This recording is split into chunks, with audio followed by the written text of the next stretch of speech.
Sensational decision తీసుకున్నారు. ఇప్పుడు హరీష్ రావు తలసాని అలాగే సబితా ఇంద్రారెడ్డికి ప్రమోషన్ ఇచ్చారు. డిప్యూటీ ఫ్లోర్ లీడర్లుగా వాళ్ళని నియమించాడు కేసీఆర్. ప్రస్తుతం సభలో ఇటు ఫ్లోర్ లీడర్గా కేసీఆర్ ఉన్నారు, మరి డిప్యూటీ ఫ్లోర్ లీడర్స్గా ఇటు హరీష్ రావు అలాగే తలసాని అలాగే Sabitha Indra Reddy. At the same time శాసన మండలిలో కూడా డిప్యూటీ ఫ్లోర్ లీడర్లుగా ఇటు ఎల్ రమణ, పోచంపల్లి శ్రీనివాస్ రెడ్డి అలాగే మండలిలో ఫ్లోర్ లీడర్గా మధుసూదనాచారి. మండలిలో విప్గా ఇటు దేశాపతి శ్రీనివాస్కి అవకాశం ఇచ్చారు. మొత్తం మీద సెన్సేషనల్ డెసిషన్ అనుకోవచ్చు. నిన్న ఇటు కేసీఆర్ అసెంబ్లీ సమావేశాలు అటెండ్ అయినప్పుడు కూడా ఇటు సీఎం రేవంత్ రెడ్డి తనను వచ్చి కలిసి తన ఆరోగ్యం గురించి తెలుసుకునే ప్రయత్నం చేసినప్పుడు కూడా సభలో ఇటు కేసీఆర్ పక్కనే తలసాని అలాగే ఇంకొక సైడ్ ఇటు సబితా ఇంద్రారెడ్డి అలాగే ఇటు హరీష్ రావు వీళ్ళందరూ కూడా ఆయన చుట్టూ ఉన్న వాళ్ళు నిన్న ఒక సింబాలిక్గా ఒక మెసేజ్ని నిన్ననే ఇచ్చారు. కానీ మొత్తానికైతే ఇవాళ చాలా క్లియర్గా దానికి సంబంధించిన డెసిషన్ ఇప్పుడు తీసుకున్నట్టు తెలుస్తుంది. నిన్న గమనించాల్సిన విషయం ఏంటంటే వెనుకాల ఇటు కేటీఆర్ అలాగే పాడి కౌశిక్ రెడ్డి వాళ్ళు వెనకాల 2-3 రోజు తర్వాత ఉండడం మనం గమనించవచ్చు. అలాగే వాళ్ళు కొంత దూరంగానే ఉన్నారు. మరి కేసీఆర్ టీం అనుకోవాలా? ఇప్పుడు మొత్తానికైతే ఒక కీలకమైన డెసిషన్ అనుకోవచ్చు. ఇటు హరీష్ రావు తలసాని అలాగే సబితా ఇంద్రారెడ్డి వీళ్ళని డిప్యూటీ ఫ్లోర్ లీడర్స్గా, అలాగే ఇటు మధుసూదనాచారి మండలిలో ఫ్లోర్ లీడర్గా మధుసూదనాచారి అలాగే మండలిలో విప్గా దేశాపతి శ్రీనివాస్ అలాగే డిప్యూటీ ఫ్లోర్ లీడర్స్ ఒకసారి మనం చూస్తే కనుక ఎల్ రమణ అలాగే పోచంపల్లి శ్రీనివాస్ రెడ్డి. దీనికి సంబంధించి మరింత ఇన్ఫర్మేషన్ తీసుకునే ప్రయత్నం చేద్దాం. మా ప్రతినిధి మధు ఉన్నారు, మధుతో మాట్లాడి తెలుసుకునే ప్రయత్నం చేద్దాం. మధు చెప్పండి, ఒక్కసారిగా నిన్న సింబాలిక్గా ఇటు సభలో చూసినప్పుడు కూడా ఆయన పక్కన ఉన్న వాళ్ళంతా వీళ్ళే, ఇటు తలసాని సబితా ఇంద్రారెడ్డి ఇటు హరీష్ రావు వీళ్ళందరూ. సో కేసీఆర్ టీం అని అనుకోవచ్చా? ఇటు కేటీఆర్కి కొంత పక్కన పెట్టే ప్రయత్నం ఏమైనా జరిగిందా, లేకపోతే కేటీఆర్కి సంబంధించిన వ్యక్తులు ఎవరికి ప్రయారిటీ లేదా? ఎలా చూడాలి దీన్ని? జనరల్ గా కేసీఆర్ పొలిటికల్ స్ట్రాటజీస్ అర్థం చేసుకోవడం చాలా కష్టం అంటూ చర్చ ఉంది జనరల్ గా పొలిటికల్ సర్కిల్లో.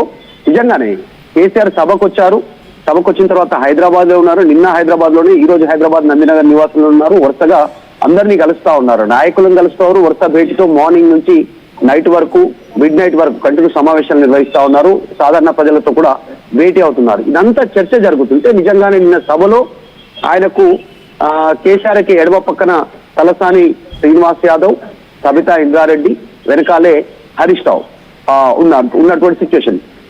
నిన్ననే డిసైడ్ అయినటువంటి సిచ్యువేషన్. మొన్ననే ఆల్రెడీ రాత్రి వరకు సుదీర్ఘంగా చర్చించారు నాయకులందరితో కూడా. కానీ ఈ డిసిషన్ తీసుకుంటారు కేసీఆర్ అనేటువంటిది ఎవరు ఎక్స్పెక్ట్ చేయలేదు. కేసీఆర్ స్టెప్ అలా ఉంటుంది. ఇంప్లిమెంట్ చేసి అనౌన్స్మెంట్ చేసేంత వరకు కేసీఆర్ వ్యూహం ఎట్లా ఉంటుంది, ఎందుకు అనౌన్స్మెంట్ చేశారనేటువంటిది ఊహించడం పొలిటికల్ సర్కిల్లో కాస్త కష్టం. ఉద్యమ సమయ పంత ప్రస్తుతం కేసీఆర్ మళ్ళీ అనుసరిస్తున్నట్టుగా చాలా స్పష్టంగా కనిపిస్తా ఉంది. డైరెక్ట్ గా డిప్యూటీ ఫ్లోర్ లీడర్ గా, ప్రస్తుతం ఫ్లోర్ లీడర్ గా బీఆర్ఎస్ పార్టీ నుంచి కేసీఆర్ ఉన్నారు.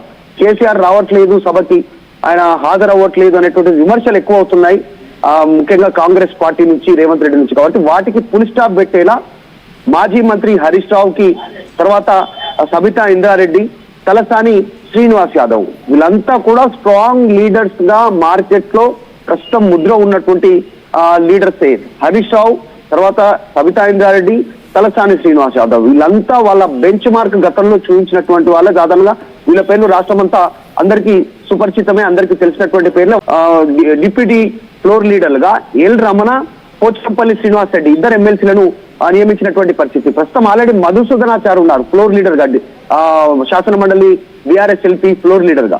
ఆయనతో పాటుగా ఇద్దరు అటాచ్మెంట్ అయినటువంటి పరిస్థితి. ఎల్ రమణ, శ్రీనివాస్ రెడ్డి. ఇక విప్ గా వచ్చేసి దేశపతి శ్రీనివాస్ నేస్తారు. ఇక్కడ ఆల్రెడీ శాసన సభ విప్ గారేమో వివేకానంద గౌడ్, కుత్బుల్లాపూర్ ఎమ్మెల్యే ఉంటే శాసన సభలో ఎమ్మెల్యే, తర్వాత మండలిలో మాత్రం దేశపతి శ్రీనివాస్ ఎమ్మెల్సీకి ఇచ్చినటువంటి పరిస్థితి విప్ గా. సో స్ట్రెంథెన్ చేసేటువంటి కార్యక్రమంలో పార్టీని ఇక ముందు సమీకరణల దృష్ట్యా ఒక హరీష్ రావు కుటుంబ సభ్యుడైనప్పటికీ కూడా వెలమ, రెడ్డి, తర్వాత బీసీ శాసన సభలో, తర్వాత ఇక్కడికి వచ్చేసరికి బీసీ, రెడ్డి, తర్వాత మరొక సమీకరణ కింద దేశపతి శ్రీనివాస్ ని తీసుకున్నటువంటి పరిస్థితి. సమీకరణ చేస్తూ ముందుకు పోతా ఉన్నారు. టార్గెట్ అంతా కూడా ఇప్పటి నుంచి కాంగ్రెస్ ను వదిలేది లేదు గ్రౌండ్ లో అనేటువంటి స్టేట్మెంట్ మెసేజ్ గ్రౌండ్ లోకి తీసుకెళ్లేదంట్లో భాగంగా వీరిని సెలెక్ట్ చేసినట్టుగా తెలుస్తా ఉంది. చాలా పెద్ద ఎత్తున కేసీఆర్ పార్టీ పైన దృష్టి పెట్టబోతా ఉన్నారు. 2 years కంప్లీట్ అయిపోయింది హనీమూన్ పీరియడ్ కాంగ్రెస్, ఇక్కడ నుంచి వదిలేనట్టు దాంట్లో భాగంగా ఈ సమీకరణ చాలా స్పష్టంగా కనిపిస్తా ఉంది. సాధారణంగా కనీసం చర్చ కూడా జరగలేదు, కనీసం దీని గురించి బయట వినపడలేదు. డిప్యూటీ ఫ్లోర్ నియమిస్తారు అనేటువంటి ఆలోచన. గతంలో కాంగ్రెస్ పార్టీ నుంచి అధికార పార్టీ నుంచి పెద్ద ఎత్తున విమర్శలు వచ్చాయి, బీఆర్ఎస్ నుంచి విమర్శలు వచ్చాయి. కేసీఆర్ రావట్లేదు కదా, ఫ్లోర్ లీడర్ గా ఉన్నారు, బీఆర్ఎస్ ఎల్పీ ఫ్లోర్ లీడర్ గా విపక్ష నేతగా, మరి ఆయన స్థానంలో మిగతా వారికి అవకాశం ఇవ్వచ్చు అనేటువంటి విమర్శలు వచ్చాయి. ఎవరినో ఒకరిని నియమించవచ్చు కానీ ఒక్కరిని కాదు, డైరెక్ట్ గా ఆయన ముగ్గురిని నియమించినటువంటి పరిస్థితి ఇప్పుడు. సో చూడాలి ఎట్లా ఇంకా ఏమేమి ప్లాన్లు చేరున్నారు. నెక్స్ట్ పార్టీలో కూడా పెద్ద ఎత్తున మార్పులు ఉన్నాయి. ప్రస్తుతం వర్కింగ్ ప్రెసిడెంట్ గా కేటీఆర్ ఉన్నటువంటి నేపథ్యంలో ఆయనకు తోడుగా జనరల్ సెక్రటరీగా కానీ ఇంకా కొద్దిమంది కీలక పదవుల్లో ఇంకా కొద్దిమందిని తీసుకునేటువంటి అవకాశం ఉందనే చర్చ జరుగుతా ఉంది. మరి ఈ షాకు వాస్తవానికి అధికార పార్టీకి షాక్ ఇచ్చే ప్రయత్నం చేశారు కేసీఆర్ అనేటువంటి చర్చ అయితే కొనసాగుతా ఉంది. ప్రస్తుతం అయితే చూడాలి ఇంకా ఏమేమి మార్పులు ఉంటాయో ఫ్యూచర్ లో పార్టీలో. అయితే మధు, సింబాలిక్గా అంటే ఆయన సభలో ఒకవేళ లేకపోయినా కూడా ఇటు తలసాని అలాగే ఇటు హరీష్ రావు అలాగే ఇటు సబిత వీళ్ళు సబ్జెక్ట్ని ముందుకు తీసుకెళ్లే ప్రయత్నం చేయగలుగుతారు. నీళ్ళ మీద ఏదైతే వార్ 2.0 ఆ సబ్జెక్ట్ మీద వీళ్ళు మాట్లాడగలుగుతారు అన్న ఉద్దేశంతో వీళ్ళని పిక్ చేశారా? వీళ్ళ స్ట్రెంగ్స్ వీక్నెస్లని కన్సిడర్ చేశారా? దాని కారణాలు ఏమై ఉండొచ్చు? ఒకటి, హరీష్ రావుకి ఇరిగేషన్ మీద గ్రిప్ ఉండడము, తర్వాత మంత్రిగా పనిచేస్తున్నటువంటి అనుభవము, తెలంగాణ ఉద్యమ నేతగా ఉన్నటువంటి పరిస్థితి. సో ఆయన ట్యాకిల్ చేయగలుగుతారు సభలో గాని బయట గాని. తర్వాత తలసాని శ్రీనివాస్ యాదవ్ ఆయన మంత్రిగా పనిచేస్తారు, ఉమ్మడి ఆంధ్రప్రదేశ్ నుంచి తీసుకుంటే తెలంగాణ వరకు టీడీపీలో పనిచేశారు, తర్వాత బీఆర్ఎస్ కి వచ్చారు. సో ఆయన సుదీర్ఘ అనుభవం ఉంది, బీసీ నాయకుడు, యాదవ సామాజిక వర్గం. సో మోస్ట్ పాపులేషన్ ఉన్నటువంటి క్యాస్ట్ లో బీసీ సామాజిక వర్గం నుంచి యాదవ్ కమ్యూనిటీ కూడా ఒకటి టాప్ సెకండ్ లో ఉన్నటువంటి సిచ్యువేషన్. ఆయనకు అనుభవం ఉంది, ఆయనకు పరిచయాలు ఉన్నాయి రాష్ట్ర వ్యాప్తంగా. సో ఉమ్మడి ఆంధ్రప్రదేశ్ లో కూడా మంత్రిగా పనిచేశారు కాబట్టి ఆయన మాట చెల్లుబాటు అయ్యేటువంటి అవకాశం ఉంది, ఆయన మాటను కన్సిడర్ చేసే అవకాశం ఉంది పార్టీ క్యాడర్ గాని గ్రౌండ్ లో గాని.